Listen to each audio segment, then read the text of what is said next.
Hi friends, അടുത്തതായി ഞാനിവിടെ പറയാൻ പോകുന്നത്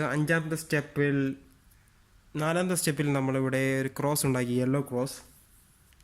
നമുക്ക് കാണാം വൈറ്റിൻ്റെ നേരെ മുകളിലാണ് യെല്ലോ ക്രോസ് ഉണ്ടാക്കുന്നത്. നമ്മൾ ആദ്യം ഫസ്റ്റ് ഉണ്ടാക്കിയത് വൈറ്റിൻ്റെ ക്രോസാണ്. ഇവിടെ ഉണ്ടാക്കുന്നത് യെല്ലോയുടെ ക്രോസാണ്. യെല്ലോയുടെ ക്രോസ് നമ്മൾ നോക്കുമ്പോൾ ശ്രദ്ധിച്ച് നോക്കിയാൽ കാണും, യെല്ലോ ഗ്രീൻ ആണ് വരേണ്ടത്. ഇവിടെ അതിന് പകരം ബ്ലൂ ആണ് വന്നത്. യെല്ലോ റെഡ് ആണ് വരേണ്ടത്. ഇവിടെ ഗ്രീൻ ആണ് വന്നത്. യെല്ലോ ബ്ലൂ ആണ് വരേണ്ടത്. അങ്ങനെ മിസ്മാച്ച് ക്രോസ് ആണ് ഇവിടെ ഉണ്ടായിരിക്കുന്നത്. ഇത് നമുക്ക് മാച്ച് ചെയ്യിപ്പിക്കാനായിട്ട് ഉള്ള സ്റ്റെപ്പാണ് അഞ്ചാമത്തെ സ്റ്റെപ്പ്. അതിനായി ഉപയോഗിക്കുന്ന ഫോർമുലയാണ് ഇത്. കൂട്ടുകാരെ ശ്രദ്ധിച്ച് എഴുതിയെടുക്കാം നിങ്ങൾക്ക്. RUR' UR last R'. U എന്ന് പറയുന്നത് 2 പ്രാവശ്യം തിരിക്കാനേ. ഒരു വട്ടം തിരിച്ചതിന് ശേഷം യു എന്ന് പറയുന്നത് ക്ലോക്ക് വൈസ് ഒരു പ്രാവശ്യം തിരിച്ചു, രണ്ടാമതൊന്നും കൂടി തിരിക്കുക. അതിനെയാണ് യു എന്ന് ഉദ്ദേശിക്കുന്നത്. അപ്പോൾ നമുക്ക് തുടങ്ങാം. ആദ്യം തന്നെ നമ്മൾ ഒന്ന് തിരിച്ച് നോക്കുക, എങ്ങാനും മാച്ച് ആകുന്നുണ്ടോ. റെഡ് യെല്ലോ മാച്ചായി, പക്ഷേ ഗ്രീൻ യെല്ലോ ഗ്രീൻ മാച്ചായി. ഇവിടെ 2 കളർ മിസ്മാച്ചാണ്, 2 കളർ മാച്ചാണ്, 2 കളർ മിസ്മാച്ചാണ്. ആ മാച്ചായ കളർ നമ്മൾ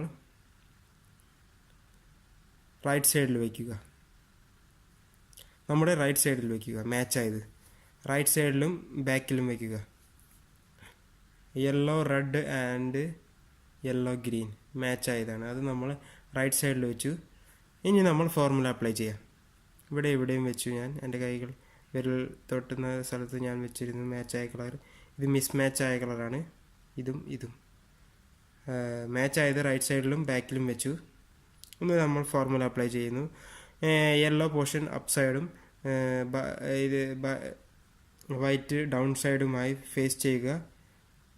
ഒരു ഫേസ് നമ്മുടെ സ്ട്രൈറ്റ് മുഖത്ത് ഫേസ് ചെയ്യുക.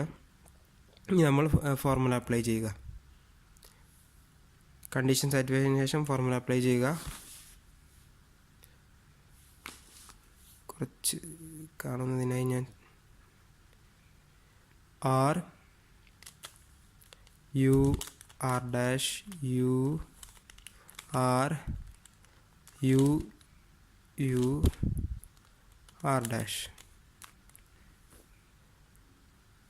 നോക്കുമ്പോൾ ഒന്ന് തിരിച്ച് നോക്കാം. നമുക്ക് മാച്ചായി അങ്ങനെ നമുക്ക് ക്രോസ് മാച്ചായി. ഇത് നോക്കരുത്, ബാക്കിയുള്ള ക്രോസ് കറക്റ്റ് ആയി. ഇതാണ് നമ്മൾ 5ാമത്തെ സ്റ്റെപ്പിൽ ഇവിടെ ഞാൻ നിങ്ങളോട് ഷെയർ ചെയ്തത്. അപ്പോൾ എല്ലാവർക്കും മനസ്സിലായെന്ന് വിചാരിക്കുന്നു. ഓക്കെ.